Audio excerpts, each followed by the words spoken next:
I woke to the sound of broken dishes and Peyton's loud shriek. It was 6:30 in the morning, too early for anything to go wrong. I pulled on my old robe, the one that had been with me for years, and hurried into the kitchen where my sister-in-law was already sweeping up the shards of a coffee cup. "Beverly, for God's sake, don't go barefoot in here," she said irritably without even looking up. "You'll cut yourself, and then we'll have to go to the emergency room." 15 years ago, when Eugene passed, I never imagined that. At 78, I would feel like a stranger in the house my husband and I had bought back in the 80s. It was a quiet home in Mountain Brook, and despite the arthritis in my joints, I still cleaned every inch of it every week, just as I had all those years ago. This house, my home, was now something that belonged to my son. 5 years ago, I'd signed it over to him to avoid any inheritance problems. "I just wanted to help," I mumbled, backing toward the doorway. "Thanks, I can handle it." Peyton didn't even respond, too busy throwing the broken pieces away. "Better wake up the kids," she said, not looking up from her task. "They'll oversleep again." It had become my daily duty to wake my grandchildren, Hugo and Alwyn, 11-year-old Hugo and 9-year-old Alwyn. I slowly climbed the stairs, gripping the banister for support. The stairs, which once I would have climbed without a thought, now required concentration with each step. I reached Hugo's room, which greeted me with the smell of worn socks and clothes scattered across the floor. The boy was asleep, his face buried in his pillow, his head and hair a tangled mess. "Hugo, honey, it's time to get up," I said softly, shaking him gently by the shoulder. He stirred unhappily, but didn't open his eyes. "5 more minutes, Grandma," he mumbled, turning his head into the pillow. I sighed. "Your mom's already in the kitchen. And if you're late..." The mention of Peyton's name immediately set off the alarm. Hugo sat up abruptly, rubbing his eyes. "I'm getting up now." Children feared their mother's anger more than anything. Peyton rarely raised her voice, but when she did, her cold frustration was more frightening than any shout. I saw the same fear forming in Hugo as I had in Garrett, my son. The fear of disappointing, of not living up to expectations. I moved on to Alwyn's room. The difference between the two children was clear. Alwyn's room was neat, with clothes folded neatly on a chair and books arranged alphabetically on the shelf. She had inherited her mother's neatness and order. Waking her was always easier. I opened the door and called her name softly. "Good morning, Grandmother." Alwyn stretched and hopped out of bed without hesitation. "What's for breakfast today?" "I don't know, dear. Your mom's cooking something," I replied, smiling. "Wash up quickly," I added as I made my way downstairs. As I reached the kitchen, I heard the front door slam as Garrett headed out for his morning run. Every morning at 6, my son ran 5 kilometers around the neighborhood, no matter the weather. Discipline and regimen were his religion. At 45, he looked barely 35, a fact he was always quick to point out. In the kitchen, Peyton was meticulously placing oatmeal onto plates, checking her phone every now and then. 225 calories per serving, she murmured, measuring each spoonful with the precision of a pharmacist. "Beverly, there's yogurt in the fridge if you want some," she said, not bothering to ask what I actually wanted. I knew the yogurt was for me diet, non-fat and a flavor I didn't particularly enjoy. "It's good for your age," Peyton had told me when she bought it, without asking for my opinion. I silently took it, pulled it out, and sat down at the table, trying not to take up too much space. The kitchen had become Peyton's pride, with its gleaming chrome surfaces and minimalist design. No unnecessary items. 5 years ago, she and Garrett decided to renovate the house I'd lived in for nearly 40 years. The floral patterned curtains were gone, the cozy armchairs replaced with modern designer chairs. Eugene's pictures had been moved from the mantelpiece to a box in the attic. Mom, don't sit in the aisle, Garrett said, breathing heavily after his run. He kissed Peyton on the cheek before opening the fridge. Where's my protein shake? As usual, in the back, Peyton replied, turning off the stove. Are the kids up yet? Garrett asked. Yeah, they're washing up, I replied, stirring my yogurt. I didn't expect thanks for waking them up. It was just part of my daily role in this house, like so many other duties that had become routine. I remembered when Garrett was a little boy, snuggling up to me in the mornings. Eugene and I would make him blueberry pancakes on Sundays. Now, Sunday breakfast was as strict as the weekdays' protein shakes. Oatmeal, calories measured out. The family breakfast was strangely silent, punctuated only by the clinking of spoons against plates, and Peyton's occasional comments about the day ahead. Alwyn has choir practice today at 4:30. Beverly, can you make it? Peyton asked. Sure, I replied, even though I had a doctor's appointment at 4. I'd have to reschedule. Also, I need you to stop by the store for groceries, she continued, tapping away at her phone. I'll text you the list. I nodded. Silently, Garrett finished his protein shake, wiped his mouth, and got up from the table. I have to go. I have a meeting at 8:30. He worked as a middle manager at an insurance company, and every day he spoke about it as if the fate of the world depended on it. As a young man, Garrett had dreamed of being an artist, but practicality had won out, and he chose a stable career. Sometimes, I noticed a certain longing in his eyes when he flipped through art magazines or walked past galleries, but more often, those eyes simply showed fatigue and frustration. Once Garrett and the kids had left for school, the house fell into an odd silence. Peyton worked remotely 3 days a week, and today was one of those days. She closed herself in her office, shutting the door tightly. I, on the other hand, went about my daily routine: dishes, laundry, cleaning. I had once been the hostess of this house. Now, I was nothing more than a free housekeeper. Not that Peyton or Garrett demanded it, but it was implied. Since I lived with them, I should be useful. My small pension went to cover household expenses, and I kept my personal spending to a minimum. A small mirror hung over the sink. I paused, gazing at my reflection.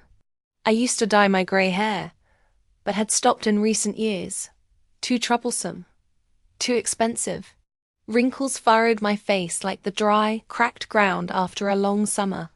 The bright blue eyes I had once been proud of had faded into dull grey. You're still beautiful, Bev, Eugene had said, even in the last year of his life. I smiled at the memory, wiping my hands on my apron. The phone rang and I turned away from my reflection, bracing myself for whatever the day might bring.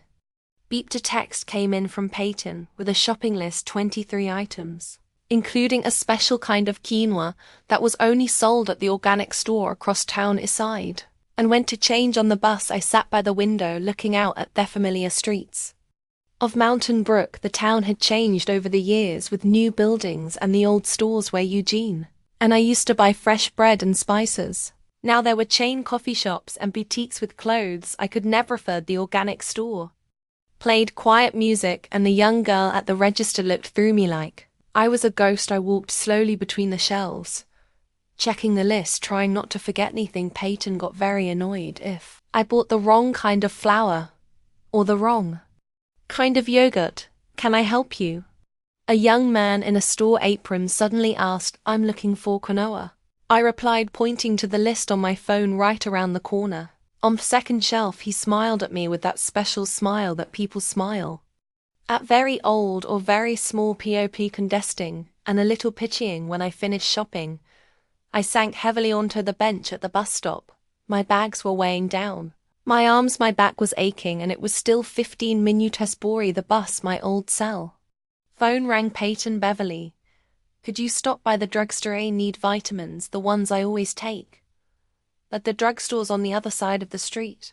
I said cautiously I'd have to take a transfer. It's so important. Peyton sounded impatient. I need them today, and didn't forget to pick up all win after choir. She disconnected before I could respond, sighing. I changed my route. I didn't get to the pharmacy until 3 o'clock. My back hurt so bad I had to stop every few minutes. Peyton's vitamins were surprisingly expensive, but I couldn't go back without them. Besides, I had to get to school in time to pick up Alwyn. The school greeted me with the hum of children's voices and the smell of chalky. Sat down on a bench in the hallway, waiting for rehearsal to end. From the door came singing clear children's voices, singing some modern song. I didn't know Mrs. Thought, the music teacher's voice, brought me out of my reverie. Are you in favor of Alwyn? Rehearsal ended 5 minutes ago. I shuddered and looked at my watch. I had indeed dozed off on the bench and missed the end of rehearsal. Alwyn was standing next to the teacher, clutching the strap of her backpack tightly and looking at me with barely concealed disappointment. I'm sorry, honey, I mumbled, rising. I'm a little tired today. That's all right, grandmother, Alwyn replied politely, but I could hear my mother's intonation in her voice, the same restrained coolness. On the way home, Alwyn talked about school, about the upcoming concert, about her new friend. I listened, half listening, thinking about how tired I was from the day before. My doctor's appointment had to be cancelled. Now I had to wait 2 weeks for my next appointment. Peyton met us at home, working at the kitchen table with her laptop. You're late, she said, looking at her watch. Hugo had already gotten back from practice a half-hour ago. The bus was late. I lied, not wanting to admit I dozed off at school. My vitamins. Ton held out her hand. It pulled a box out of my bag and handed it to her. No thanks were forthcoming. Peyton just set the vitamins next to her laptop and went back to work. What's for dinner? Alwyn asked, looking in the refrigerator. Lagna, Ton answered Beverly. You'll make it, right? The recipe's in that blue folder. It wasn't a question, more of a statement. Of course I'll make it. I always made dinner on Wednesdays and Fridays when Peyton worked late. The problem was that tonight me hands were refusing to obey. Arthritis was especially agonizing in rainy weather. Why don't we order pizza? Is suggested cautiously. Today, my hands pizza. Peyton raised her eyebrows. Hugger got heartburn from their sauce last time. And then, I already defrosted the lasagna stuffing, but if you can't, I'll make it myself. Her tone made it clear that it would be a big favor. No, I can handle it, I said hurriedly, heading for the stove. It took almost 2 hours to cook. By the time the lasagna was in the oven, I could barely stand on my feet from exhaustion. Garrett got home from work at 7, threw his briefcase on a chair, and went straight out to change. No one asked how my day was going. No one noticed my sore, ringed hands at dinner. Garrett talked about problems at work, Peyton about a difficult client, the kids about school. I ate in silence, thinking about washing Hugo's school uniform and ironing Garrett's shirts tomorrow. Grandma, you're not listening. Hugo's voice brought me back to reality. I'm sorry, honey. I was thinking. I smiled. What were you saying? I asked if you could help me with my history project this weekend. I need to make a model of a medieval castle. I opened my mouth to answer, but Peyton beat me to it. Hugo, Grandma gets tired of this kind of thing, Daddy. And I will help you, won't we? Garrett nodded, not taking his eyes off the phone he was checking between bites. But I wanted to go with Grandma, Hugo said. Stubbornly, she helped with the dinosaur last time, and I got an A. I'd love to help. I smiled at my grandson. I have some ideas for the castle. Peyton pursed her lips, but didn't say anything after dinner. I gathered the dishes and started washing while the others went about their business. The sound of the TV came from the living room. Garrett was watching the news. The kids had retired to their rooms. Hugo was playing computer games. Alwyn was reading a book. Peyton was working in the study. Finished with the dishes, I went upstairs to my room, small but cozy, once a guest bedroom. It was now my only corner of the house where I could be myself. It was where I kept Eugene's pictures, old letters, books I loved to reread. I sat down on the bed and pulled a photo album from the nightstand. Here was Eugene and me at the wedding, young, happy, hopeful. Here's little Garrett on his first bicycle. Here's the three of us picnicking by the lake. Once upon a time had a real family. A knock on the door made me flinch. Grandma. Hugo poked his head into the room. Can I come in? Sure. Honey, I patted the bed beside me. My grandson climbed up beside me and peered into the album. Is that Grandpa? He's pointing to the picture of Eugene. Yes, your grandpa when he was 35. He looks like Dad, Hugo said. Very much, I agreed. Only your grandfather smiled more. Hugo flipped through the pages of the album, asking questions about the people in the pictures. I told him stories from the past, enjoying this rare moment of intimacy. Is it true that you used to be a teacher? He suddenly asked. It's true. I smiled. I taught middle school literature for almost 30 years, and did you like it? Very much. I loved me students, loved the books we studied. Why did you stop? I retired, and then your grandfather got sick, and I had to take care of him. Hugo nodded with a serious look. Do you like living with us? He asked suddenly. The question took my surprise. What could I say to a 10-year-old boy that I felt unwanted in my own home, that his mother looked upon as a burden, that his father, my only son, seemed to have forgotten that I existed as a human being, and not as a free helper? Of course, honey, I lied, stroking his head. I love being with you. Hugo Torn's voice from the hallway made us both see. It's time for bed. What are you doing? In Grandma's room. We were looking at pictures, Hugo answered, jumping off the bed. It's late. Peyton stood in the doorway with her arms crossed over her chest. It's time for Grandma to rest too. She'd had a hard day. There was no concern in her voice, only irritation. Hugo gave me a quick kiss on the cheek and ran out of room. Peyton lingered for a moment, glancing at the album in my lap. Garrett wanted me to remind you that you have a doctor's appointment tomorrow, she said. 10 o'clock in the morning. He'll pick you up after the meeting. Thank you, I said quietly, even though the appointment was for another time. But there was no point in arguing. Peyton nodded and closed the door. I was alone in the room that had once been a guest room in my own house. I carefully tucked the album back into the nightstand and lay down without turning on the light. In the darkness, I whispered, Eugene, if you could have seen what our family had become. The ceiling was silent, as it always was in response to my nightly monologues. Somewhere in the house, the television was on. Doors was slamming. Water was running through the pipes. Life went on around me, but not with me. I lay in the dark, remembering how I had once been needed, important, loved. Now I was just a shadow, an old woman tolerated out of a sense of duty.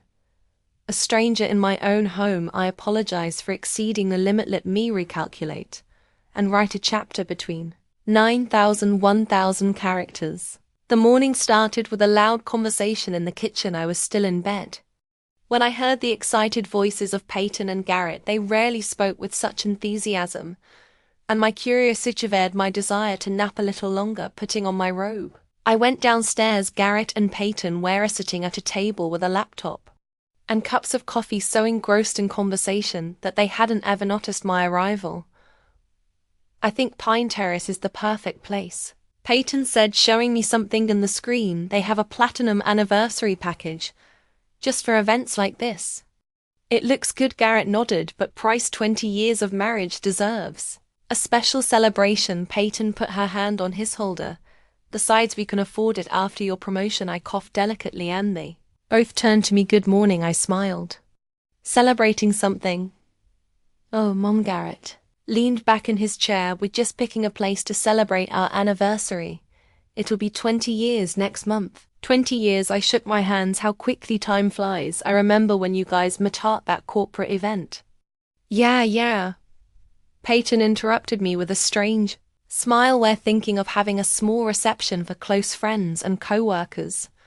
Nothing fancy, just 50 people. 50 people didn't sound like a small reception to me, but I kept my mouth shut. In the 20 years they'd been together, Garrett and Peyton had drifted away from a lot of old friends, but they'd grown a lot of business acquaintances and co-workers I barely knew by name. That's a great idea. I walked over to the coffee maker. Is there anything I can do to help with the preparations? Peyton and Garrett exchanged quick glances actually. Garrett begins slowly. We were thinking of hiring an event planner. Peyton has too much work to do, and I bet I could do the invitations or the decorations. I offered, pouring myself a cup of coffee after Ali organized a lot of school events when I taught. Thanks, Beverly. Peyton closed her laptop. But this is different. Modern techniques require a certain approach. We want everything to be classy and elegant. The words sounded like I was suggesting we decorate the room with paper garlands and balloons. I turned my back to the window to hide my offense. Of course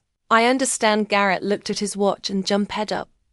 I have to go. The meeting's at 9 o'clock. He kissed.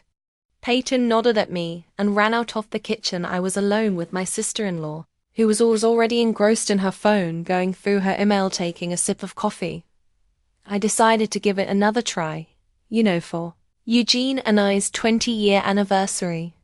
We had a picnic by the lake, nothing extravagant, but it was such a heartwarming day. Peyton looked up from the phone with an expression of polite patience. Very nice, Beverly. But times have changed. It's customary to celebrate such events differently. She stood up, picking up the cups from the table. You don't have to worry about organizing. Just come and enjoy the festivities. With these words, she left for her home office, leaving Melone with an unfinished coffee and a feeling of being unwanted.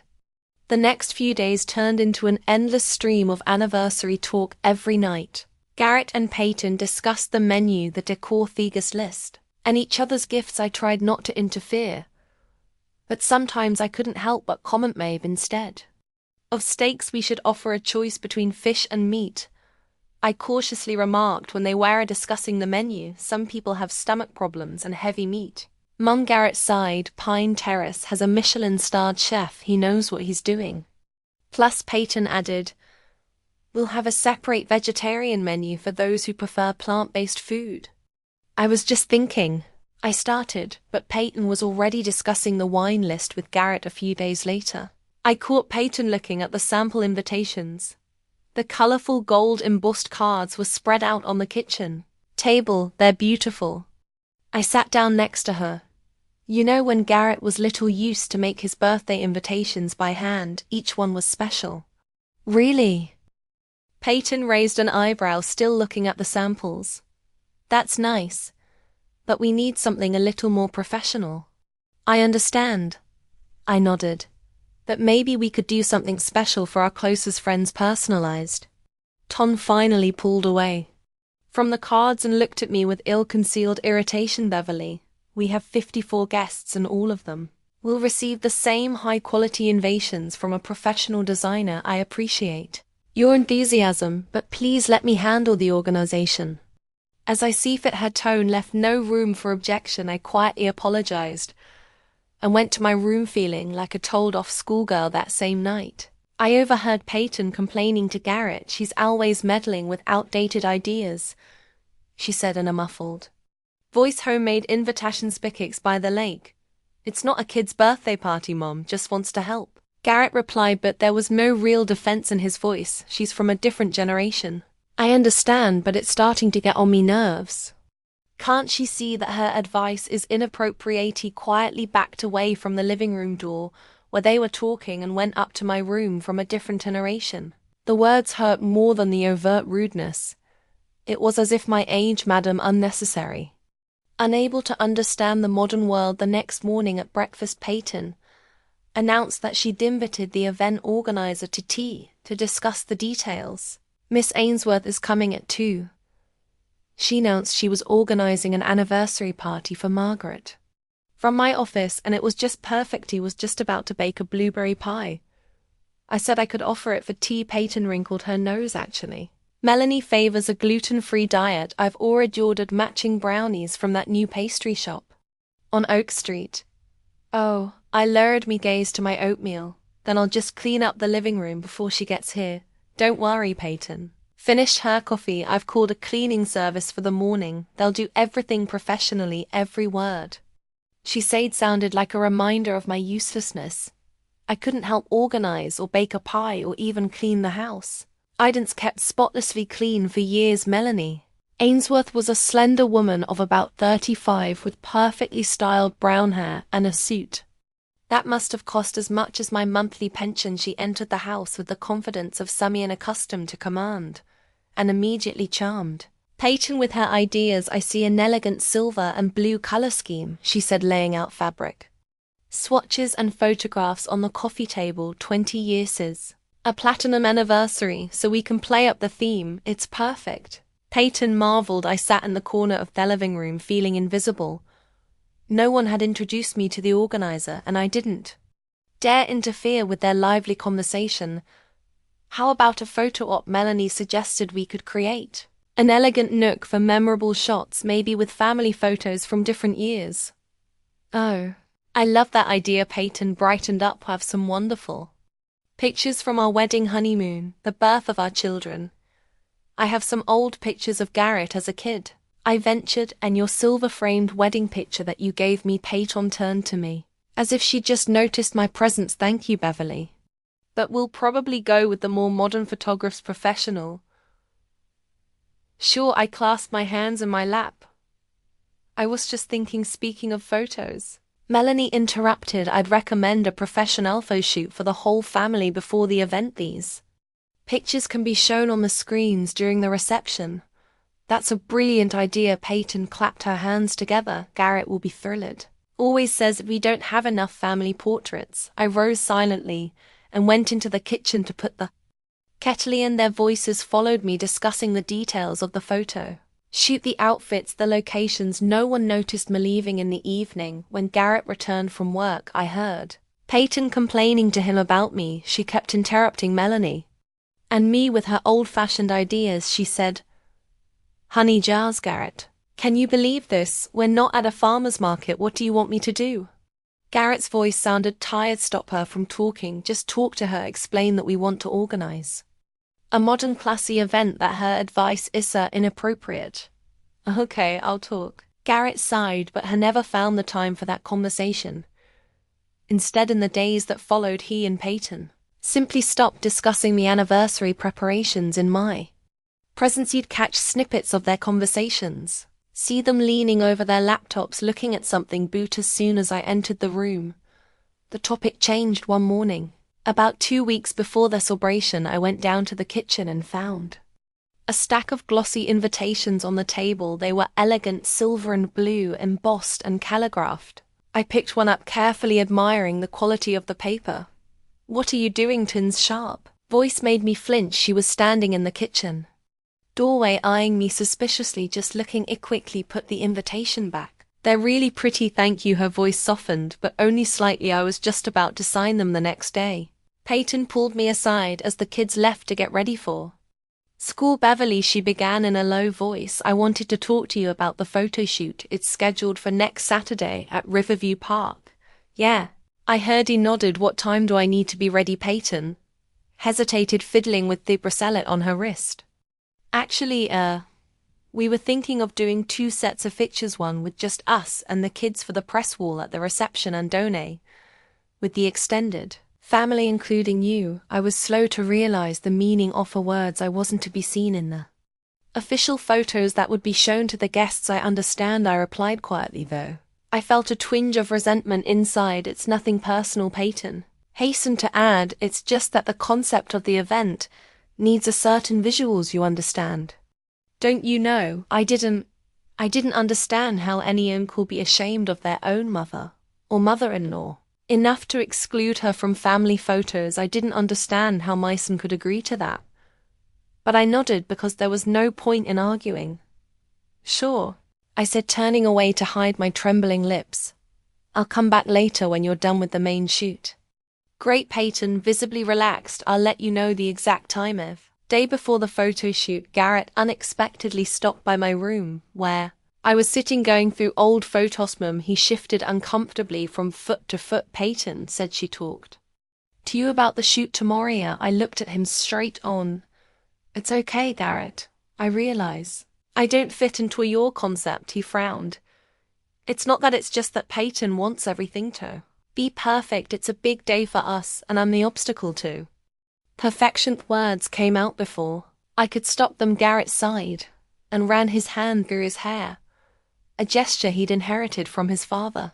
You know, I didn't just please don't make this harder than it has to be, and don't say anything in front of the kids. They'll be upset if they realize you're hurt. He didn't deny that. I was a liability, had just asked me to be comfortable, to be quiet, not to cause trouble. I never intentionally upset children. I replied quietly, and you should know that Garrett nodded, clearly relieved that the conversation was shorter than he'd expected. Thank you. Mom, I'm sorry about all this. He didn't specify exactly what he was apologizing for excluding me from the pictures, for letting Peyton call the shots, or for the general neglect I felt more and more every day. But it was the first apology in a long time, and I accepted it gratefully. It's okay. I smiled at him. I'll be ready tomorrow. The tension in the house was building as the date of the celebration approached. Peyton was getting more and more irritable, nagging over little things, often raising her voice at the kids. Garrett spent more time at work, obviously avoiding the home atmosphere. I tried to remain inconspicuous, perform my duties quietly and efficiently. The evening before the photo shoot, when the kids were already asleep, I overheard another argument between Peyton and Garrett. I'm just saying, it seems weird. Garrett said she is my mother after all, and I just want us to look like the perfect family in the guest photos. Peyton cut Peyton off. I've put too much into organizing this event to have it ruined by bad pictures. Unfortunate, because my mother would be in them. Garrett's voice sounded strained. Don't twist it. You know exactly what I'm talking about, Beverly. She doesn't look like. Peyton paused, searching for words. Iman, have you seen the way she dresses and those old-fashioned hairstyles? That's why we bought her a new dress. Garrett reminded her, and we can suggest a salon. It's not just the clothes. Peyton, everything about her screams old age, outdated attitudes. It's like she's from another era. I don't want our business partners to see that. This Garrett's voice trembled, or her. There was silence. I leaned against the wall in the hallway, feeling my heart pounding in me chest. They were discussing me like some inconvenient thing that couldn't be gotten rid of, but could at least be hidden away. Don't be dramatic, Peyton. Finally, Sadie, I'm not saying she shouldn't be at the party. Just not in all the pictures. Not in the ones that everyone will see, okay? Garrett gave in, but we'll do both shoots respectfully. Okay. I don't want to feel excluded. Peyton mumbled something back, but I wasn't listening. Quietly, trying not to squeak the floorboards, I went up to my room and closed the door in the dark. I sat on the edge of my bed for a long time, staring out the window at mountain brook at night. Old age, outdated attitudes from another era, as if they were crimes for which I was being punished by exclusion from my own family's life. As if they years I had lived made me less worthy of love and respect, not more. Tomorrow I will smile for the camera when they let me. I will wear the dress they choose and the hairstyle they deem acceptable. I will play the role of the obedient grandmother, having no opinion of my own, not interfering with their perfect picture. But something inside had snapped, something that could no longer be fixed with a new dress or a stylish hairstyle. Tension in the house became physically palpable, like a heavy blanket that made it hard to breathe, and I saw no way to change it. I sincerely apologize for going over the limit. I'll be strictly within 1,000 characters. I woke up at dawn when the first rays of the sun were just beginning to break through the curtains. Day was family photo shoot day at Riverview Park. Despite the overheard conversation from yesterday, I was determined to do my best to look dignified if I was only going to appear in the secondary photos. I wanted to look me best in them. The first thing I did when I got out of bed was to get the new dress that Peyton and Garrett had bought for me. It was hanging in my closet in a protective cover from an expensive boutique. I carefully unzipped the zipper off the pouch and pulled out the dress. A navy blue dress with long sleeves and a modest neckline. The fit was simple but hit. Fabric was expensive and pleasant to the touch. Putting the dress on the bed, I went to the bathroom last night. I'd washed my hair and applied the nourishing mask I'd bought at the drugstore today. I planned to style them neatly, maybe even try something Knew after taking a shower, I scrutinized my face in the mirror. The wrinkles had gotten deeper over the past few years, especially around my eyes and mouth. Used to wear makeup regularly, but after Eugene's death, I'd gradually given up the habit. Why bother if no one noticed? But today was a special day. I pulled an old makeup bag out of the drawer and spread its contents on the shelf, looking at the result in the mirror. I saw the reflection of a woman who had once been attractive and still retained traces of that beauty. My blue eyes, though surrounded by wrinkles, still shone brightly. My mother always said my eyes were my best jewelry. Back in the bedroom, I dressed carefully.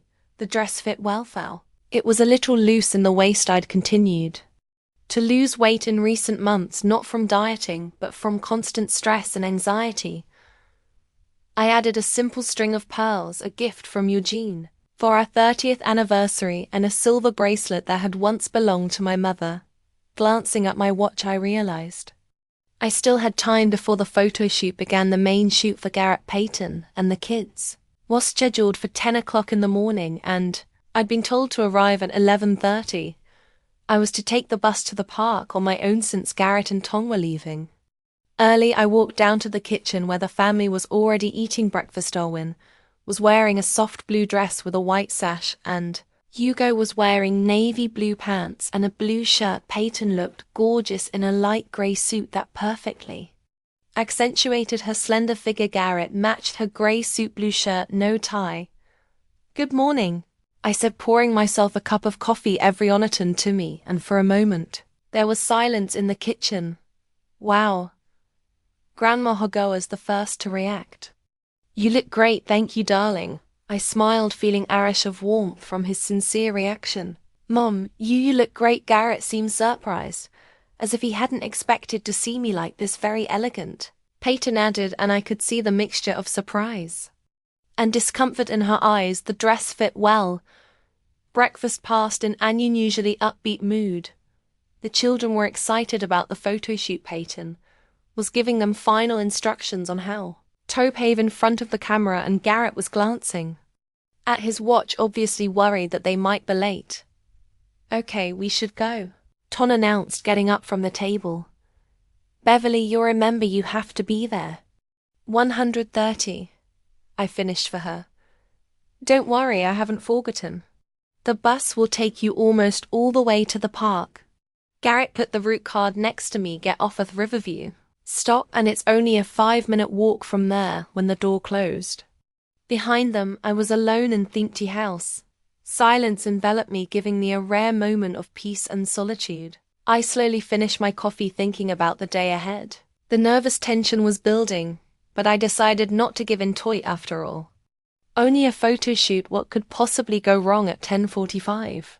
I left the house and headed for the bus stop. The day was surprisingly warm and sunny for late September. The sky was clear, bright blue, and a light breeze pleasantly cooled my face. Perfect weather for a photo shoot. The bus arrived on time, and I sat at the window watching the familiar streets of Mountain Brook float by. Riverview Park was on the north side of the city. In one of the most upscale neighborhoods, there were beautiful walkways, a small lake, and a Japanese garden, a favorite spot for wedding photo shoots and family portraits. Getting off at the right stop, I immediately noticed the signs to the park. The 5-minute walk to the entrance was pleasant, although I was careful not to get my shoes dirty or my hair. I stopped at the main gate to check the time, 11:20. I was a little early, but I figured it was better to wait at the venue than to be late. As I approached the garden, I could see my family from afar. They were standing on a decorative bridge over a small pond surrounded by flowering bushes and decorative stones. The photographer, a young woman in jeans and a t-shirt, was giving them instructions, helping them to get the best poses. An assistant stood nearby with additional equipment. I stood aside, not wanting to interrupt the filming process. Peyton and Garrett were standing next to each other, his arm around her waist. The kids were in front of them, Alwyn with perfectly styled hair and Hugo with a serious expression. He rarely showed at home. They looked like a model family from an advertisement for expensive real estate or a private school. A few minutes later, Hugo spotted me and waved happily. "Grandma's here." he shouted, breaking the perfect composition. Everyone turned in my direction. Peyton instantly tensed, her smile frozen on her face. Garrett looked slightly embarrassed. The photographer lowered her camera and looked at them questioningly. I'm probably early," I said, stepping closer. "I can wait until you guys are done." No, we're almost done with this series." The photographer smiled at me. "You must be the grandmother. I'm Sydney, your photographer for the day." Beverly Thorpe. I extended my hand, which she shook firmly. "Nice to meet you. We were supposed to start shooting with you at 11:30. Peyton reminded me, glancing at her watch. "There's still time, that's okay." Sydney said, "We can start the extended family shoot now, and then go back to the other compositions. How's that for a plan?" Peyton clearly wasn't thrilled with the idea, but she didn't argue in front of a stranger. "Sure," she said tautly, "whatever you say." "Great." Sydney nodded vigorously. "Beverly, let's put you next to Garrett. Kids, stand in front of Grandma. Peyton, you're on the other side of your husband." I took the designated spot, feeling Garrett tense up slightly. As I stood next to him, Peyton gave me a sizing glance, as if checking to see if I'd spoil the composition with my presence. "Everybody smile," Sydney commanded, picking up the camera. "Relax, pretend you're just enjoying a walk in the park." I tried to smile naturally, even though the atmosphere was far from relaxed. Sydney took a few shots, then asked us to change our poses. "Now let's take some shots on the bench," she suggested, pointing to a carved wooden bench under a cherry blossom tree. Garrett and Peyton would sit in the middle, the kids on either side, and Beverly would stand behind them. Obediently took the designated seats. The sun was shining directly into my eyes, and I squinted slightly. "Beverly, could you move a little to the left?" Sydney asked. "The lighting will be better that way." I took a step to the left, but Peyton stood up abruptly. "Wait," she said in a strained voice. "I don't think this composition is working." Sydney lowered the camera, looking slightly puzzled. "What exactly is bothering you?" Peyton walked over to the photographer and started quietly saying something to her, occasionally casting glances in mid-direction. I couldn't hear them talking, but I could tell by the look on Sydney's face that it was about me. The photographer nodded a few times, then turned back to us with a tortured smile. "Let's try a different composition," she suggested. "Maybe we could get some shots of Grandma and her grandchildren first for the next 20 minutes. I obediently followed Sydney's instructions, posing with the grandchildren in different backgrounds in the park. The kids seemed happy to spend time with me, especially Hugo, who kept showing me something interesting: an unusual rock, a brightly colored butterfly, a fancy cloud. When we're taking pictures by a small lily pond, I took an awkward step and almost slipped on the wet ground. My foot twisted, and I lost my balance, instinctively grabbing for the nearest support, an ornamental willow branch hanging over the water. The branch wasn't as strong as I'd hoped, and it snapped with a snap. I held on, but in the process I caught the hem of my dress in the water. "Oh my God," exclaimed Peyton, who was watching from the side. "Sydney, be careful, there are expensive plants in there." The photographer lowered her camera and looked at me worriedly. "Are you okay, Beverly?" Yeah, I'm fine." I straightened up, shaking off my dress.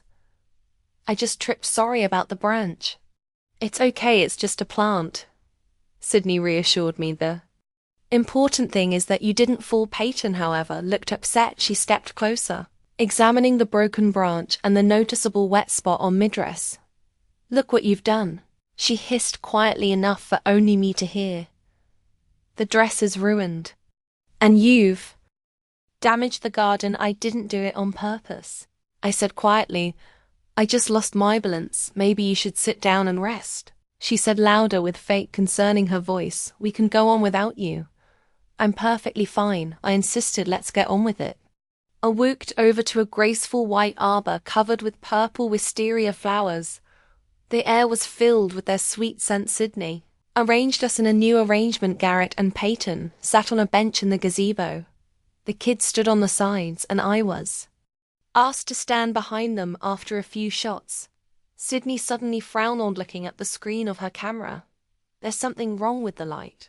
She muttered, "Beverly, could you step to the side? Your shadow is falling on Peyton and Garrett." I obediently moved, but Peyton still didn't look pleased. She whispered something to Garrett, who nodded slightly in response. "You know," Hesed, turning to Sydney, "why don't we take a little break? The kids are probably tired." "Sure." Sydney agreed. "Will 10 minutes be enough?" "Sure." Garrett stood up and beckoned to the children. "Let's go get some ice cream at the kiosk." The children happily followed him. Peyton remained seated on the bench, looking at me with ill-concealed irritation. "Beverly Shabagan," as Sydney stepped away to check her equipment. "I don't think it's working." "What isn't?" I asked, even though I knew exactly what she was talking about. "The whole thing." She made a wide gesture with her hand. "The photo shoot. You're always in the frame. But somehow wrong. Your dress is now stained, your hair is disheveled, and you look tired." "I am a little tired," I admitted, "but I can go on. This is a big day for you, and—" Garrett. Peyton stood up and moved closer, lowering her voice to a whisper. "It's not just fatigue, you just don't fit in. We've spent so much money organizing this celebration, the photographer, the outfits. Everything has to be perfect." I felt a lump come up in my throat. "And I'm interfering with perfection." "Don't pretend you don't understand." Her voice became sharper. "You've seen the pictures. We look like the family from the billboard." And you— She didn't finish her sentence, but the look in her eyes said it all. That's when Garrett and the kids came back with the ice cream. "Is everything all right?" Garrett asked, noticing the tension between us. "Absolutely," Peyton said with a strained smile. "We were just discussing the best way to continue filming." Sydney suggested our last location, a large spreading oak tree with a stone bench beneath it. "It would be the perfect final shot," she said. "The whole family together under the century-old tree is a symbol of strength and continuity between generations." We sat under the oak tree. Garrett and Peyton sat on a bench, the children in front of them, and I was asked to stand next to Garrett. The sun was starting to sink, creating the warm golden lighting that photographers love. "It's perfect," Sydney exclaimed. "Now everyone say happy family together." "Happy family," that children said together, smiling. At that moment I noticed Peyton looking at me with ill-concealed disgust. Her gaze was fixed on the wet spot on my dress, which was even more visible in the setting sun. "You know what?" she said, suddenly rising from the bench. "I think we've had enough pictures with the extended family. Don't we take a few more shots of just us and the kids?" Sydney looked a little puzzled. "Sure. Whatever you want." "Beverly, could you step aside for a moment?"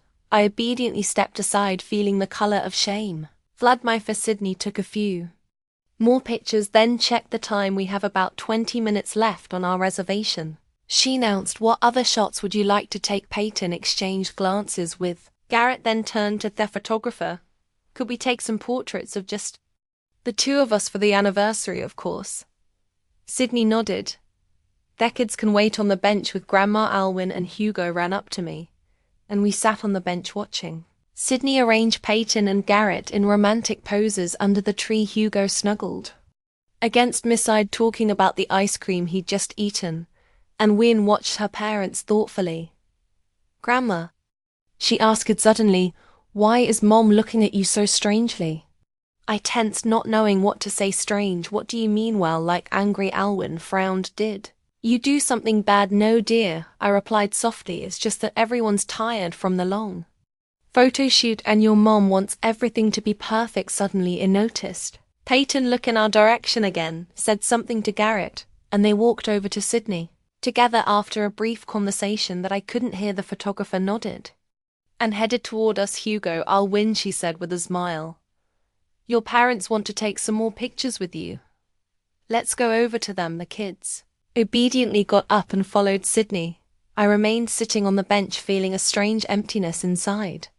No one told me to go with them. No one even looked in my direction, like I was invisible. After a few minutes, Peyton took the kids aside and said something to them. Then she walked over to Garrett and they started talking quietly, but obviously.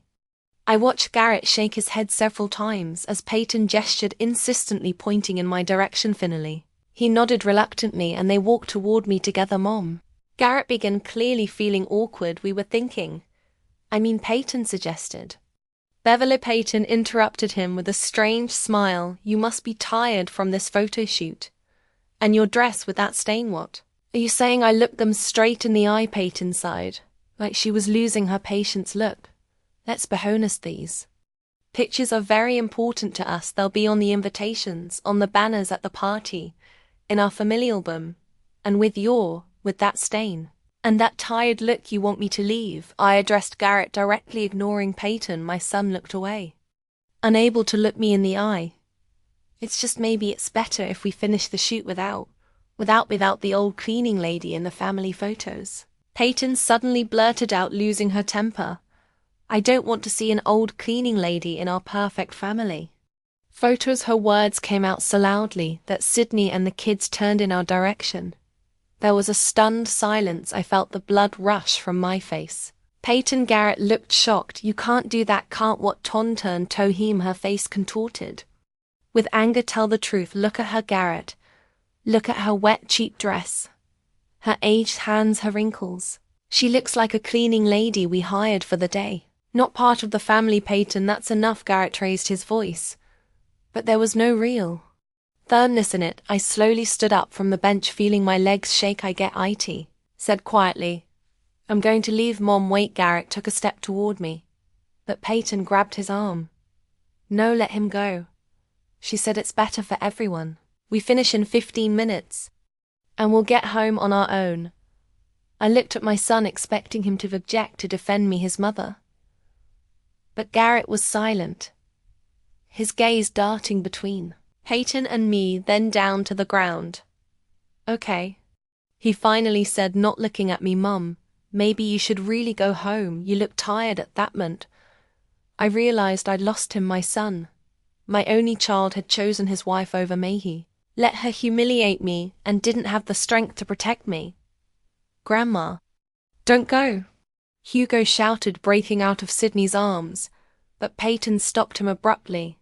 Hugo, stay where you are, she commanded. Grandma is tired and will go home to rest. We'll be done soon and come back too. I turned and walked away without looking back. Tears ran down my cheeks, but I didn't wipe them away. Pride was all I had left. I heard Sydney say something in a soothing tone, all when asking why I was leaving. Peyton answering her, too loud and too fake. Grandma's just really tired, honey. I walked down the alleys of the park, past happy families, past couples in love, past kids playing with balls and kites. No one paid any attention to me, just another elderly woman with a tear-stained face and a wet spot on her dress. The drive home seemed endless. I waited for the bus at the bus stop for a long time, trying to calm down and put my thoughts in order. The old woman sitting next to me gave me a few concerned glances, but didn't dare to speak, I guess. My appearance was eloquent enough, a crumpled dress with a wet spot, disheveled hair and eyes swollen with tears. When the bus finally arrived, I sat at the window and pressed my forehead against the cool glass houses and trees, and people floated by, but all I could see was the picture that kept replaying over and over in my head. Peyton's angry face, her harsh words, old cleaning lady, in the downcast look on my son's face as he couldn't find the strength to defend his own mother. I got off at Mistop and slowly wandered toward home. It felt strange going there, knowing it wasn't my home anymore, not for real. I'd given it to Garrett 5 years ago, thinking it was just a formality, that nothing would change. How wrong I was. The house greeted me with emptiness and silence. I turned on the hallway light and caught my reflection in the mirror. The woman looking back at me seemed alien, confused, broken. Aged a dozen years in one day. I slowly took off my shoes, hung my bag on the hook, and walked into the kitchen, pouring myself a glass of water. I sat down at the table, and for the first time that long day allowed myself to fully comprehend what had happened. The humiliation hit me with renewed force, not just Peyton's harsh words, but Garrett's acquiescence, his willingness to sacrifice my feelings for his wife's peace of mind. I remembered how many times I'd noticed him reacting the same way on lesser occasions, but I preferred to ignore them now. I could no longer deny the obvious. I was powerless in this house, powerless in my own family. That clock on the wall read 4:30. The photo shoot must be over by now. They'd be back soon. Peyton Garrett And the kids, what should I tell them? How do I act, pretend like nothing happened, or do I finally say what I've been saying all these years? I went up to my room and changed into my house dress. I hung the new blue dress I'd soiled by the pond carefully in its hangers. I'd have to take it to the dry cleaners, though I doubt I'd have an excuse to wear it again. I washed off me makeup and brushed my hair, looking at my reflection in the small mirror on the dressing table. The familiar action calmed me down a little, but there was still a storm of emotions raging inside. Back downstairs, I began to prepare dinner. Mechanical actions helped me not to think about what had happened. Chop vegetables, put water for pasta, heat up the sauce. My hands moved on their own and my thoughts were far away. I remembered how Garrett had once been a little boy who'd proudly shown me his drawings. How he'd come to me with every scratch, how he'd fallen asleep listening to my stories. Where is that little boy? What happened to him, to us? Suddenly the doorbell rang, snapping me out of my reverie. I flinched and looked at that clock. 5:10, too early for the family to be back. They didn't usually get home before 6 o'clock, maybe a courier or mailman. I wiped my hands and went to open the door. Muriel Barrow, our neighbor on the left, stood on the threshold. We weren't close friends, but we'd always kept on polite terms. Muriel was about 65, living alone after the death of her husband and teaching literature at the local college. Good evening, Beverly, she smiled, but her eyes were serious. I'm sorry to bother you. I was wondering, would you like to come in for a cup of tea? I was confused by the sudden invitation. Thank you, Muriel, but I'm just preparing dinner for the family. They'll be back from a photo shoot soon. And I saw you on the bus, she interrupted gently. You were crying and I thought maybe you needed someone to talk to, not your family, but just someone from the outside. I froze, not knowing what to say. I really wanted to talk, but I wasn't used to sharing personal problems. But something in Muriel's eyes, understanding, sympathy without pity, made me noddies. I think a cup of tea would be just what I need right now. Just let me turn off the stove. I quickly went back into the kitchen, turned off all the burners, and left a note on the table. Gone to Muriel's. Dinner is on the stove. Just need to heat it up. Muriel's house was the exact opposite of ours, whereas Peyton had turned our house into a sterile space with minimalist design. Muriel's was a cozy nest filled with books, paintings, and memorabilia. There were live plants everywhere, and the aroma of freshly baked goods wafted from the kitchen.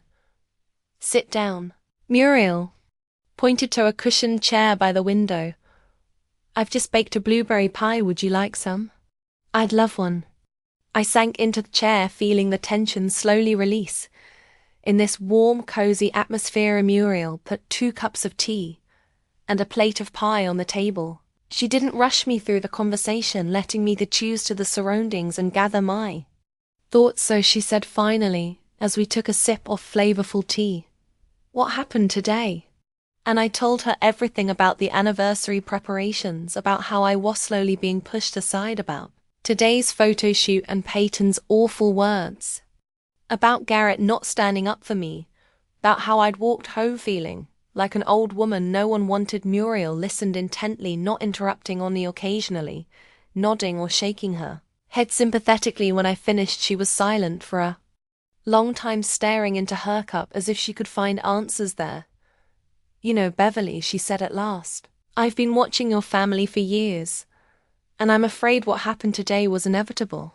It's just the culmination of what's been happening gradually, day by day. What are you talking about? I looked at her in surprise. The way you've been treated, Muriel said, stepping forward. I've seen you carrying heavy bags of groceries when your son stays home, how you garden in the heat while your daughter-in-law reads magazines on the veranda, how you pick up your kids from school in the rain and snow. And yet, I never once heard a word of gratitude from them. Her words hurt me because they were true. But I always thought it waste way it should be. I help my family, it's natural. They're just used to having me around. I tried to justify them. It doesn't mean they don't appreciate me, they don't. Beverly, Muriel said firmly, and today's incident proved it. They see you as a free assistant, not as a family member with your own feelings and dignity. I lowered my eyes, unable to object deep down.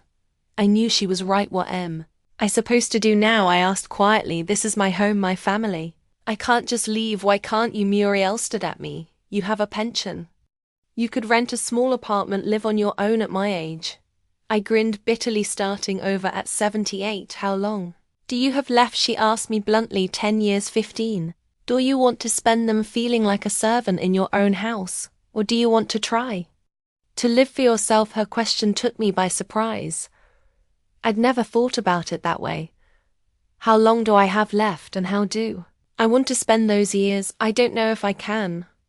I admitted honestly. I'm so used to taking care of them, thinking about them. What am I without that? You're Beverly Thorpe. Muriel took my hand, a woman who taught literature for 30 years and raised generations of students. A wife who supported her husband until his last day, a mother who raised her son and gave him everything she could. You don't stop being all of those things if you start living for yourself. I felt the tears come to my eyes again. But this time, not from resentment, but from the sudden realization Muriel was right. I had given so many years of my life to others that I had forgotten myself, and what did I get in return? The stigma of old janitor and the silent betrayal of my son. Even if I decide to leave, I said, wiping away my tears, where would I go? It's so expensive to rent an apartment now, and me pension is barely enough to I have a guest house in the garden. Muriel interrupted. You've seen it, a little cottage behind my main house. It has only one bedroom, a sitting room, and a tiny kitchen, but it's enough for one person. You see it as a study and library. But I could move everything into the main house. Are you suggesting that I live with you? I looked at her incredulously. Next to me, not at my place. Muriel corrected with a smile. You'll have your own space, and I won't charge you much for utilities. I'd feel better if I had Simeon to look after the house. When I was away on my academic trips, the offer seemed too good to be true. I knew Muriel as a kind woman, but such generosity was unexpected. Why do you want to help me? I asked bluntly. We're not even close friends. Muriel sipped her tea thoughtfully before answering. You know, when my Richard died, I was about the same age you are now, and I was so lost, so alone. My children lived far away. My friends were busy with their families. I felt like nobody wanted me. She paused, and then a colleague suggested that I go with her to a conference in Paris, just for fun, because she didn't want to go alone. That trip changed my life. I felt alive again, interesting, needed, and I vowed to myself that if I ever met someone in a similar situation, I would reach out to them. Her candor touched me. Sat in silence, finishing our cold tea, each immersed in her own thoughts. I need to think about it, I said at last. It's a big decision. Of course. Muriel nodded. Don't decide anything today, just know that you have a choice. You don't have to stay where you're not respected. When I got home an hour later, the family was already there. Hugo rushed over to me, wrapping his arms around my waist. Grandma, where have you been? We came home and you were gone. I was at the neighbor's, honey. I stroked his head. I had tea with Muriel. Oh, with that old librarian. Peyton snorted as she came out of the kitchen. She seemed tense, but generally acted as if nothing had happened. Dinner was getting cold, so I had to reheat it. I'm sorry, I replied automatically, even though my inner voice was screaming, you shall be the one apologizing. Garrett was sitting in the living room, staring at his laptop. He looked up when I walked in, and something akin to guilt flashed across his face. Ma'am. He started hesitantly. About today, not now. Garrett, I held up my hand, stopping him. I'm tired. We'll talk tomorrow. He nodded with visible relief, glad for the postponement of an unpleasant conversation. I went upstairs to my room, saying I wasn't hungry and wanted to go to bed early. In my room, I sat on my bed and stared at the picture of Eugene on my bedside table for a long time. What would he say if he saw what or family had become? What would he tell me to do? I knew the answer. Eugene had always valued dignity and self-respect above all else. He wouldn't let anyone, not even his own son, treat him like a servant, and he would expect the same from me. I went to the window and pulled back the curtain from my room. I could see Muriel's house, and the little guest house at the back of her garden. It looked cozy and peaceful in the setting sun. A place where I could make a fresh start, a place where I would be the mistress of my life, not a powerless old woman from whom everyone expects only favors and silence. Suddenly, I felt a strange calmness and determination. I would talk to Garrett tomorrow, not to clear things up or demand an apology, but to let him know my decision. I'm going to leave this house and start living for myself. Maybe that's scary. It may be difficult, but it will be my life. My own life. I lay in bed, and for the first time in a long time I fell asleep without anxiety or bitterness. I dreamed of Eugene, young and smiling, holding out his hand to me and saying, "You can do this, Bev, you've always been stronger than you thought." In the morning I woke up with a clear head and a firm decision while everyone was asleep. I quietly got up, got dressed, and went down to the kitchen and made coffee, and sat at the table, waiting for the house to start waking up. Today would be a new day, the day I would finally take my life into my own hands. Muriel peeked through the kitchen door. I hadn't heard her enter the house. "Good morning," she smiled. "I'm sorry it's so early, but I wanted to talk to you before everyone woke up. I thought about our conversation last night, and I got up and walked over to her." "I agree," I said simply. "I want to move into your guest house." Muriel looked at me carefully as if to see if I was sure of my decision. "You're not in a hurry, are you? It's a big step. You've never been so sure." I said, "It's time for me to start living for myself," smiled and hugged me tightly. "Welcome to your new life." Beverly thought moving into Muriel's guest house was surprisingly easy, at least technically. I didn't have a lot of personal belongings, and Muriel kindly helped move them in her car. Just 3 trips, and my books, clothes, photos, memorabilia were all in their new home. Emotionally, of course, it was much more difficult. I still remember Garrett's face when I informed him of my decision over breakfast the day after the photo shoot. At first, he laughed, thinking I was joking. Then when he realized I was serious, he tried to talk me out of it, convincing me that I was exaggerating and dramatizing the situation.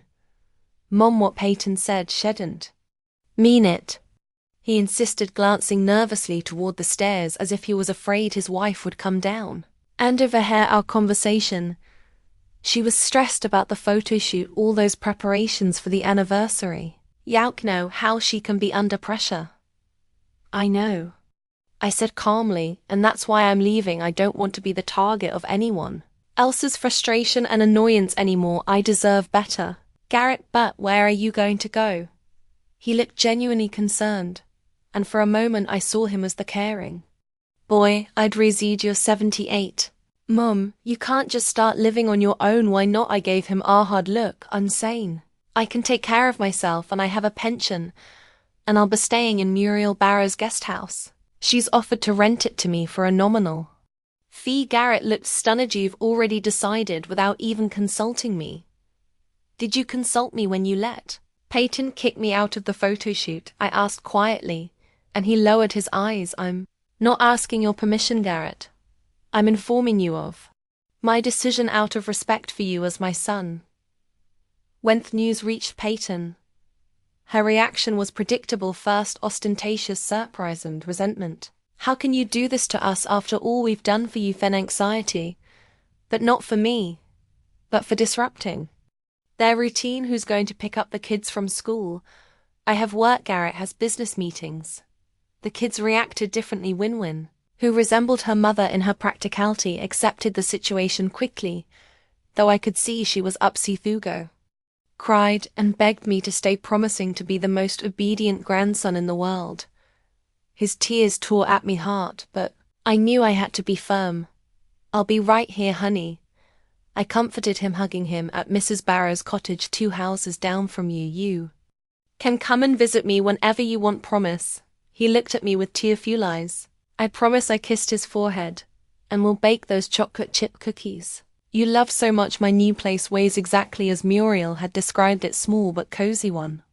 Bedroom and living room with a kitchen area, a tiny bathroom. Muriel had cleared out most of her books, leaving only a few shelves of the classics she knew.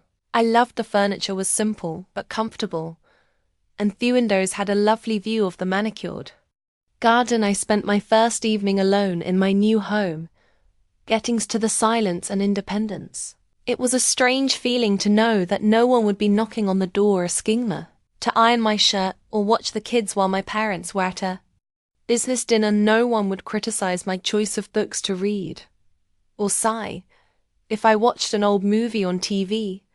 I could do what I wanted when I wanted, and that freedom was both intoxicating and terrifying. In the morning, I woke up at first light, a habit developed over the years, but instead of jumping up and starting to make breakfast for the family, I let myself lie in bed, enjoying the peace and quiet. Then I got up slowly, made myself a cup of coffee, not too strong like Garrett liked, but just the way I liked it, and went out into the small front yard with it. Muriel was working in the garden, pruning the rose bushes. "Good morning." She waved at me. "How did you sleep in your new place?" "Surprisingly well." I smiled, lifting my cup in a welcoming gesture. "Thank you for everything." "Muriel, you're welcome." She set the garden shears aside. "I don't have a lecture today. Why don't we go to the town center? I'm sure I've got some things to buy for the house." I agreed, and an hour later we were shopping in Mountain Brook. I bought a few things for the kitchen, new linens and curtains for the bedroom. Muriel didn't rush me, waiting patiently as I looked at each item, comparing prices, making decisions. It was so different from shopping with Peyton, who was always in a hurry and annoyed by my slowness after shopping. We went to a small cafe on the corner of the main street. I'd never been there before, even though I'd walked past it hundreds of times. They have the best blueberry muffins in town, Muriel said, ordering us each onion, a good espresso, sitting at the window, overlooking the street, watching the passers-by and savoring the unexpectedly delicious muffin.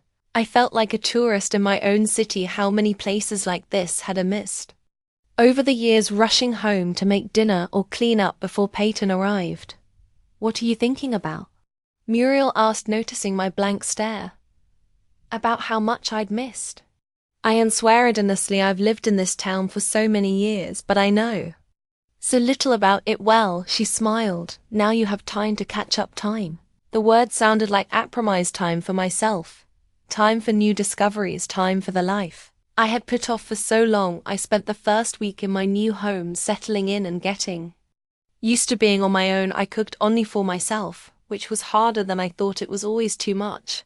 I sorted through my things, arranged my books, hung up my pictures. Eugene smiled at me from the living room wall, and I felt like he approved of my changes. On the 8th day, there was a knock on the door. I opened it and saw Garrett with Hugo, my grandson. Threw himself joyfully around my neck. "Grandma, I missed you so much." I hugged him, feeling my heart overflow with love. "Missed you too, honey." Garrett shifted from foot to foot, clearly feeling uncomfortable. "Can I come in?" he finally asked. I stepped back, letting them into the house. Hugo immediately started looking around curiously. "It's so cool. It's like a little house from a fairy tale." Garrett looked around with a more critical expression. "It's cramped," he said, "and there's no proper kitchen." "One is enough for me," I shrugged. "Would you like some tea?" While Hugo looked at my books, Garrett finally got to the purpose of his visit. "Mother," he began hesitantly, "I understand that you're offended, and you have every right to be, but don't you think it's an overreaction moving at that age? Starting to live on your own? I'm 78, not 108. I reminded him gently. "And not alone. Muriel's there for me. If I need help, yes." But he hesitated. "Mom, Theckids, miss. You, and I miss you too. You're welcome to come visit." I smiled. "And I'd love to see you, all of you."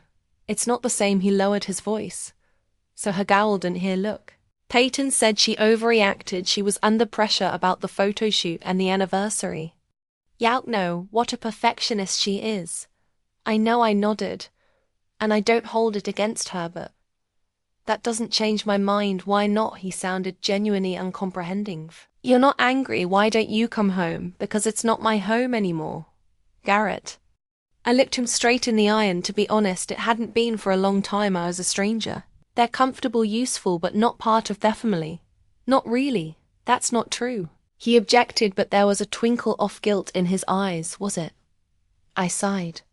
When was the last time you asked me about my day, not about whether I made dinner or washed your shirts, but how I was feeling, what I was thinking, what I cared? Booth was silent, unable to find an answer, you see. I smiled sadly. I'm not blaming you. Garrett, you have your own life, your own worries. But I have to have my own life, and I want to live what I have left with dignity and self-respect. Hugo ran up to us, interrupting a serious conversation. Grandma, when are we going to bake cookies, you? Promise next time you come to visit. I promised maybe this weekend. Yes, he jumped up and down with joy. Daddy, can I come to Grandma's on Saturday? Garrett nodded, absently, still considering my words. Soon they left Hugo with a promise to come back soon. Garrett, with a thoughtful and slightly confused expression on his face, 2 weeks later, came in alone, without the children, with a strained smile and a box of cakes from an expensive candy store. Beverlish kissed the air next to my cheek ceremoniously.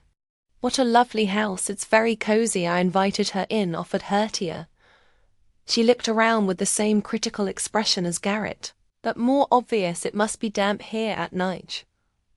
And the heating must not be very reliable in such an old building. Everything works fine, I assured her. Muriel had recently done some renovations.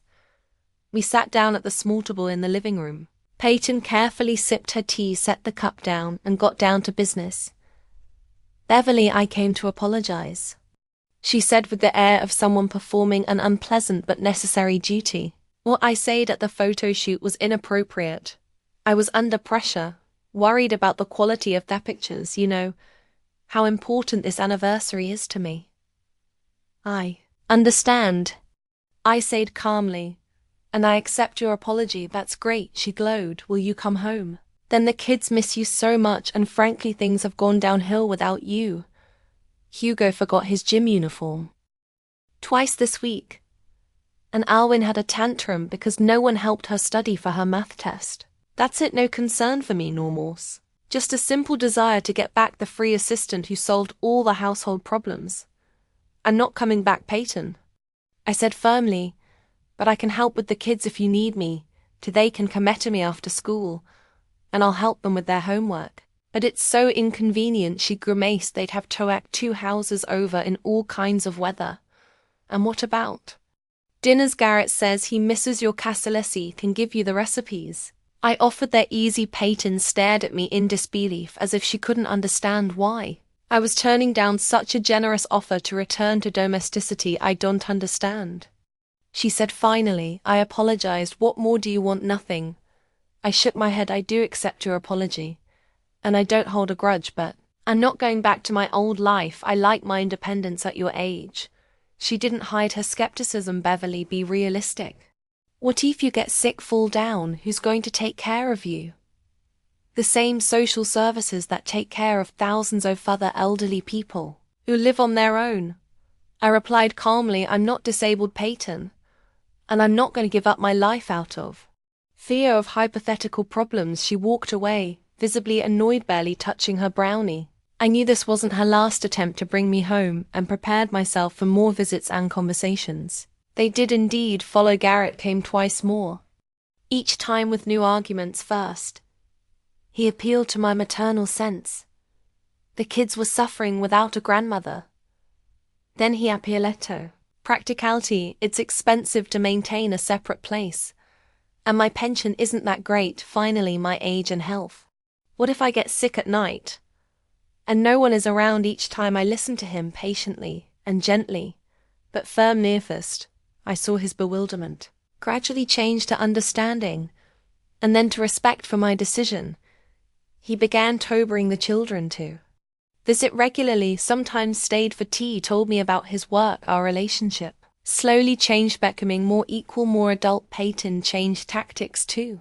After several unsuccessful attempts to get me to come back, she began sending the children alone, hoping that their presence in my home would make me feel guilty for under-engaging with them. But I enjoyed the time with my grandchildren even more than before, without Peyton's constant supervision, without her criticisms. Ofo, I was spoiling them or raising them wrong. Our gatherings became more genuine and joyful. Hugo and I baked cookies and read adventure books with When we did math, which was suddenly her favorite subject, and talked about books it turned out that she had inherited. My love of literature, but had hidden it from her mother, who thought fiction was a waste of time. Gradually, my life found a new rhythm in the mornings. I had breakfast in my little patio, weather permitting, or at the window looking out at Muriel's garden. Then I would do housework, or read in the afternoon. I often went out into the city, to the library, to the park, sometimes to a cafe where they already knew me by name and had the best table for me by the window twice a week. I met my grandchildren.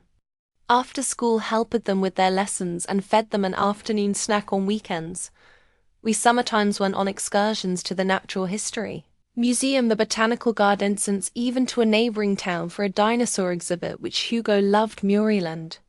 I became good friends. She introduced me to her colleagues at the college, and I began attending open lectures on literature and history. After one of these lectures, a history professor, recognizing that I was a former teacher, invited me to speak to the students about the methods of teaching literature in my day. I agreed, although I was terribly nervous. The lecture went surprisingly well. The students listened attentively, asked questions, and afterwards several people came up to thank me for the interesting story. The professor offered me a few more such meetings, and I gladly agreed. For the first time in many years, I felt that my experience and knowledge were valued, that I could be useful not only as a housekeeper and nanny. 3 months after I moved to Mountain Brook, spring returned. Muriel's garden bloomed, filled with color and fragrance. I often sat on a bench among the flowering bushes, enjoying the warm sunshine and the sense of peace I had finally found. One of those days, Garrett came to me unexpectedly, alone, without children, with a serious expression on his face. "Mum," he said, sitting down next to me on the bench, "I want to apologize for real. Not like Peyton, who just wanted to bring you home to take care of us again." I looked at him in surprise. "What exactly are you apologizing for?" "Everything." He took a deep breath. "For letting you feel unwanted in your own home, for not standing up for you at that photo shoot, for taking your care for granted for years, without thinking about what you wanted, what you needed." His words touched me to the core. I could see the sincere remorse in his eyes, and I felt that he really understood what had happened between us. "Thank you," I said quietly. "Your apology means a lot to me. I'm not asking you to come back," he added hastily. "I can see that you're happy here. I just want you to know that I've realized my mistakes, and I miss you, the real you, not the convenient trembly housekeeper you were to us." We talked for a long time that day, for the first time in years. We really talked about his work and his hidden dreams of creativity, about my new life, and college lectures about the kids and their future when he left it. It was as if a new bond had formed between us, more mature, more respectful on both sides. Things were more complicated with Peyton. She never fully accepted my choice, continuing to see it as the bliss of an old woman who didn't know what was best for her. But even she began to treat me with more respect, especially after she heard about my college performances. The status of a guest lecturer, albeit unofficial, impressed her gradually. Our relationship found a new balance. I was no longer Addison franchised old woman tolerated out of a sense of duty. I was now Beverly Thorpe, a woman who at 78 had found the courage to start a new life, and proved that it was never too late to assert her dignity. On my 79th birthday, Muriel threw a little party in the garden. Garrett and the kids came. Peyton was in a business meeting. A few of Muriel's colleagues I'd become friends with, and even a couple of students who'd attended my lectures, sitting at the festively set table, listening to the laughter and conversation around me. I caught myself thinking that for the first time in years, I felt truly happy, not just content or resigned to my fate. That happy, full of life, of plans, of hope. Hugo ran up to me with a homemade card, a drawing of me standing in the center, with everyone else around me who had come to the party, to the best grandmother in the world. It said on top in uneven childish handwriting, "Do you like it?" He asked hopefully. "Very much." I hugged him, tears welling up in my eyes. "It's the best present ever, you know." What, Hugh whispered conspiratorially. Mom said you've been so much happier since you moved here. She said you looked younger. I smiled, surprised by that observation from Peyton. I think she's right, I replied. I do feel younger. And it was true. Freeing myself from being a disenfranchised servant in my own family was like a weight lifted off my shoulders. I had found my way, my home, my life, and even Mo. I was 79. Eek knew that the best days of my life were ahead of